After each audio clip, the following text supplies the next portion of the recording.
नमस्कार, मैं पत्रकार संदीप चौहान लेकर आया हूं इस हफ्ते की कुछ गर्मा गर्म ताजा तरीन खबरें जिन्हें जानना आपके लिए जरूरी है। तो अगर सो रहे हैं तो जाग जाएं और अगर जागे हुए हैं तो सतर्क हो जाएं, क्योंकि है क्रिप्टो की बात कॉइनेक्स के साथ। न्यूज नंबर 1, मेटामास्क पर अब यूपीआई के थ्रू क्रिप्टो खरीद सकते हैं। अब आप यूपीआई के थ्रू मेटामास्क पर क्रिप्टो खरीद सकते हैं। मेटामास्क इंडिया में क्रिप्टो की लहर दौड़ा रहा है अपने एक नए अनाउंसमेंट के साथ। अब इंडियन यूजर्स मेटामास्क पर यूपीआई और आईएमपीएस पेमेंट मेथड्स के थ्रू क्रिप्टो बाय कर सकते हैं, जो कि इंडिया में काफी प्रेफर्ड मेथड ऑफ पेमेंट है। एक बड़ी डेवलपमेंट में वेब3 वॉलेट मेटामास्क ने अनाउंस करा कि वो अब अपने इंडियन यूजर्स को अपने बैंक के थ्रू ट्रांजैक्शन करना अलाउ करेगा, जिससे कि क्रिप्टो यूजर्स को इंस्टेंट क्रिप्टो एक्सेस मिलेगा, वो भी इंडिया की फास्ट पेमेंट इंटरफेस यूपीआई के थ्रू। अब ये मूव इंडिया में क्रिप्टो ट्रेडर्स के लिए एक मैसिव शिफ्ट लेकर आ सकता है। अभी हाल की बात करी जाए तो कोई भी क्रिप्टो करेंसी एक्सचेंज को ये अलाउड नहीं है। यहां तक कि जब कॉइनबेस इंडिया में आया था और उन्होंने ये अनाउंसमेंट करी थी तो आरबीआई ने ऐसा कोई भी सपोर्ट प्रोवाइड करने से इनकार कर दिया था, जिसके चलते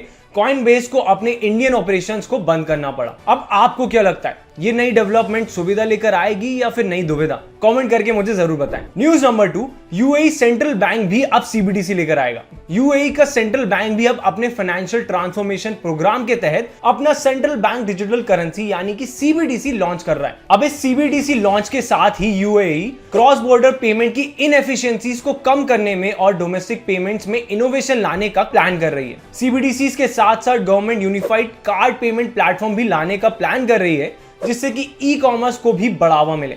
फर्स्ट स्टेज ऑफ प्रोग्राम में गवर्नमेंट एक कैशलेस सोसाइटी बनाने का प्लान कर रही है। News number 3, player trading platform Sportiq India में लॉन्च हुआ। स्पोर्टिक्यू एक blockchain based fantasy cricket platform है जिसके ऑपरेशंस रिसेंटली इंडिया में लॉन्च हुए हैं।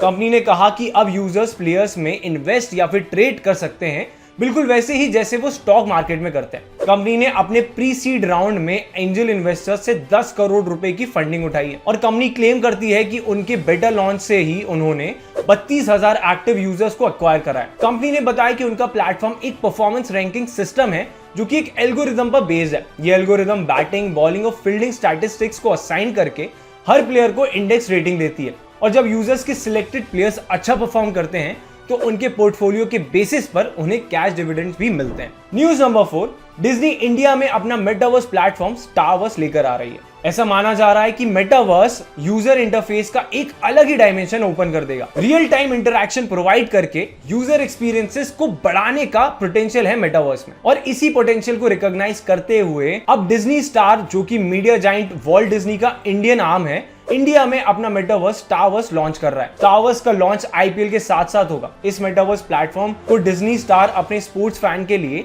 डिजिटल एक्सपीरियंस को एनहांस करने में यूज करेगी। स्टारवर्स मेटावर्स प्लेटफॉर्म का लॉन्च काफी सारे स्टेजेस ऑफ टेस्टिंग के बाद हो रहा है। अब देखना ये होगा कि ये कितना इमर्सिव एक्सपीरियंस अपने यूजर्स के लिए लेकर आता है। तो ये थी इस हफ्ते की टॉप क्रिप्टो न्यूज। हम मिलेंगे अगले हफ्ते, तब तक के लिए इस वीडियो को लाइक करें और चैनल को सब्सक्राइब करें।